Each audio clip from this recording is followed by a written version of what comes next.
Assalamualaikum warahmatullahi wabarakatuh. Baik teman-teman, di sini saya akan mempresentasikan hasil dari proposal skripsi saya yang mana berjudul yaitu efektivitas mata pelajaran pendidikan Pancasila dan Kewarganegaraan dalam meningkatkan moral di kelas 7A di SMP Negeri 3 Kota Jambi. Yaitu yang pertama adalah bab 1. Bab 1 yang terdiri dari latar belakang, identifikasi masalah, rumusan masalah, manfaat, dan juga tujuan penelitian. Yang pertama adalah latar belakang. Nomor 20 tahun 2003 tentang sistem pendidikan nasional, bab 2 pasal 3 yang menyebutkan bahwa pendidikan nasional berfungsi mengembangkan kemampuan dan juga membentuk watak serta peradaban bangsa yang bermanfaat dalam rangka mencerdaskan kehidupan bangsa, bertujuan untuk mengembangkan potensi peserta didik agar menjadi manusia yang beriman dan juga berakhlak kepada Tuhan Yang Maha Esa. Pendidikan moral adalah pendidikan yang bukan mengajarkan tentang akademik namun non-akademik, khususnya tentang sikap dan juga bagaimana perilaku dalam kehidupan sehari-hari. Nah, di sini pendidikan Pancasila dan juga kewarganegaraan adalah suatu bidang studi mata pelajaran yang digunakan sebagai wahana untuk mengembangkan dan juga melestarikan nilai luhur moral yang berakar pada bangsa Indonesia yang diharapkan dapat diwujudkan dalam bentuk perilaku maupun berbagai aktivitas masyarakat ataupun siswa yang ada di SMP Negeri 3 Kota Jambi. Berdasarkan observasi pada tanggal 4 Maret 2020 di kelas 7A SMPN 3 Kota Jambi bahwa peneliti mengamati bahwa ada 22 siswa, banyak siswa yang bersikap tidak baik di dalam kelas, baik itu kepada guru ataupun teman sebayanya pada saat pembelajaran PPKN. Saat pembelajaran PPKN banyak siswa yang keluar masuk kelas dan juga ada yang sibuk sendiri pada saat pembelajaran tersebut. Dan peneliti melakukan wawancara kepada Ibu Titi SPD, guru PPKN, yaitu tentang sikap-sikap moral peserta didik pada kelas 7A. Ibu mengatakan dari 22 siswa yang ada di kelas 7A, hanya sedikit siswa yang benar-benar memiliki sikap yang baik. Selebihnya banyak yang membangkang seolah-olah yang dilakukan siswa itu adalah benar.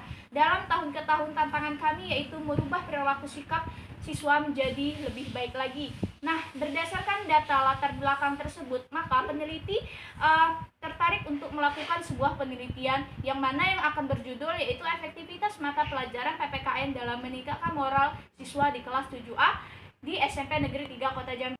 Nah, baik teman-teman, di sini ada identifikasi masalah yaitu kurangnya pelajaran pendidikan moral baik di lingkungan rumah maupun di sekolah. Yang kedua, yang selanjutnya maksudnya yaitu rumusan masalah, yaitu bagaimana peranan pendidikan Pancasila dan juga kewarganegaraan dalam meningkatkan tingkat moral kelas 7A SMPN 3 Kota Jambi. Selanjutnya yaitu batasan masalah. Permasalahan penelitian yang diangkat adalah efektivitas pendidikan Pancasila kewarganegaraan dalam meningkatkan moral. Baik, selanjutnya adalah tujuan, yang mana tujuannya yaitu untuk mengetahui efektivitas mata pelajaran PPKN dalam meningkatkan tingkat moral melalui pembelajaran PPKN di kelas 7A di SMPN 3 Kota Jambi. Yaitu selanjutnya yaitu ada manfaat, ada secara teoritis, praktis, bagi sekolah, bagi guru, dan juga bagi siswa. Selanjutnya yaitu definisi istilah, yaitu yang pertama adalah PPKN, kedua adalah moral, yang ketiga adalah SMP 3 Kota Jambi. PPKN adalah merupakan suatu bidang studi atau mata pelajaran yang digunakan untuk mengembangkan dan juga melestarikan nilai luhur moral yang berakar pada bangsa Indonesia. Yang kedua adalah moral, yaitu pedoman dalam perilaku yang diterapkan kepada setiap individu yang kemudian membentuk karakter dalam seseorang sehingga dapat menilai dengan sesuatu yang baik ataupun yang buruk. Yang ketiga yaitu SMPN 3 Kota Jambi, yang mana SMPN 3 Kota Jambi ini terletak di Jalan Kiai Haji Anang Olang Kemang, Danau Teluk Kota Jambi 36264. Nah, pembelajaran PPKN ini peningkatan moralitas siswa kelas 7A melalui pembelajaran PPKN agar siswa kelas 7A memiliki moral dan juga karakter yang baik.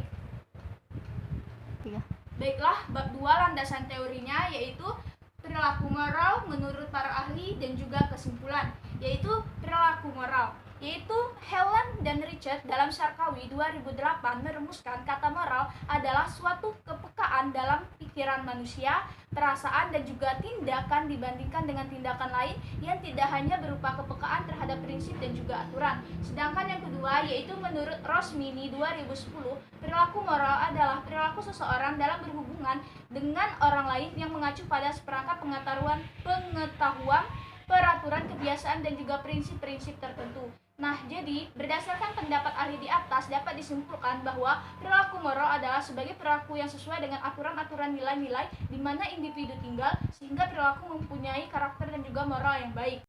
Nah, selanjutnya teman-teman ada nilai moral, yang mana nilai moral itu berkaitan dengan tanggung jawab kita, dengan hati nurani, dan juga nilai-nilai ini bersifat formal. Yang kedua yaitu pendidikan moral. Pendidikan moral yaitu tujuannya untuk mengarah seseorang menjadi yang bermoral. Yang penting adalah bagaimana agar seseorang dapat menyesuaikan diri dengan hidup bermasyarakat, yaitu menurut Zurairah 2011.2/2022.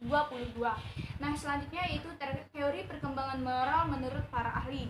Teori perkembangan moral menurut Goods menyatakan bahwa dapat dilakukan secara formal atau insidental baik di sekolah maupun di lingkungan rumah.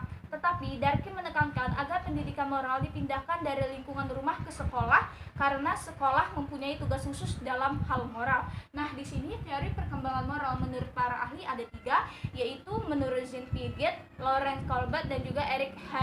Erikson. Ketiganya mencoba menemukan satu pendekatan metodologis.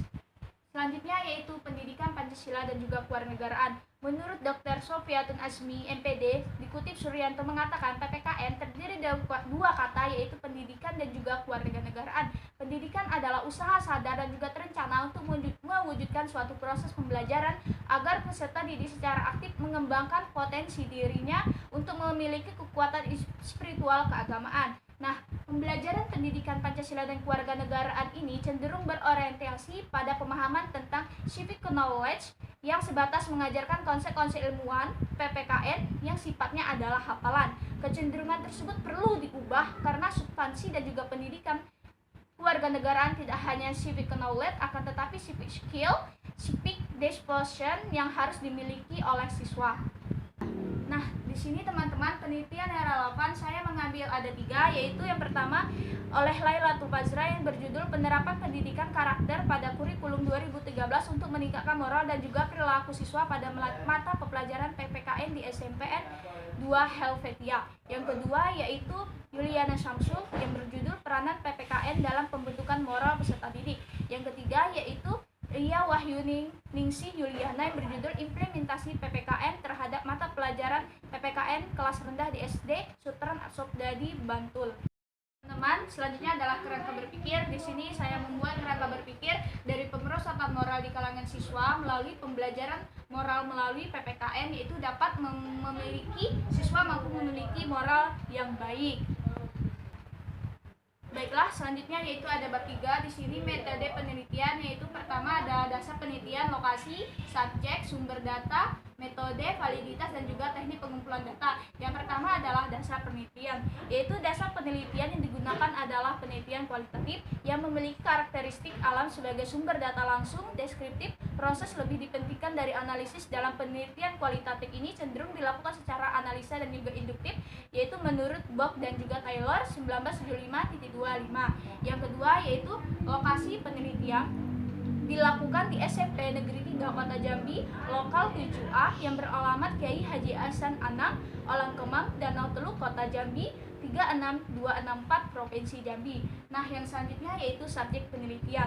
Penelitian ini tentang meningkatkan moral pada mata pelajaran PPKN di SMP Negeri 3 Kota Jambi yang beralamatkan Jalan Kiai Haji Hasan Anang, Olang Kemang, Danau Teluk, Kota Jambi 3624, Provinsi Jambi. Yang selanjutnya sumber data penelitian. Nah, teman-teman, sumber data penelitian di sini saya mengambil sumbernya yaitu primer, yang mana sumber primer ini sumber inti dari utama dalam proposal. Penelitian ini adalah perolehan data tersebut dilakukan peneliti dengan cara mengidentifikasi data sesuai dengan topik permasalahan. Yaitu teknik pengumpulan data. Di sini saya mengambil wawancara, dokumentasi, dan juga observasi. Yang selanjutnya validitas data, yaitu saya menggunakan teknik triangulasi, yang mana yaitu pemeriksaan melalui sumber lain. Triangulasi ini sumber berarti membandingkan dan juga mengecek kembali derajat kepercayaan sesuai informasi ataukah tidak. Baik, yang selanjutnya yaitu metode analisis data. Saya menggunakan metode analisis data yang mana reduksi data yang dilakukan untuk menajamkan, menggolongkan, mengarahkan, dan juga membuang yang tidak perlu, dan mengasingkannya sehingga memudahkan perilaku simpulan menarik simpulan. Cara mereduksi data yaitu dengan melakukan seleksi, membuat ringkasan dan juga uraian singkat, dan juga menggolongkan. Data pusaka di sini ada 15 data pusaka. Nah, hasil presentasi proposal skripsi saya, bila ada kesalahan saya mohon maaf. Di Di sini saya akan membuka kritik dan juga saran. Wabillahi taufiq wal hidayah. Wassalamualaikum warahmatullahi wabarakatuh.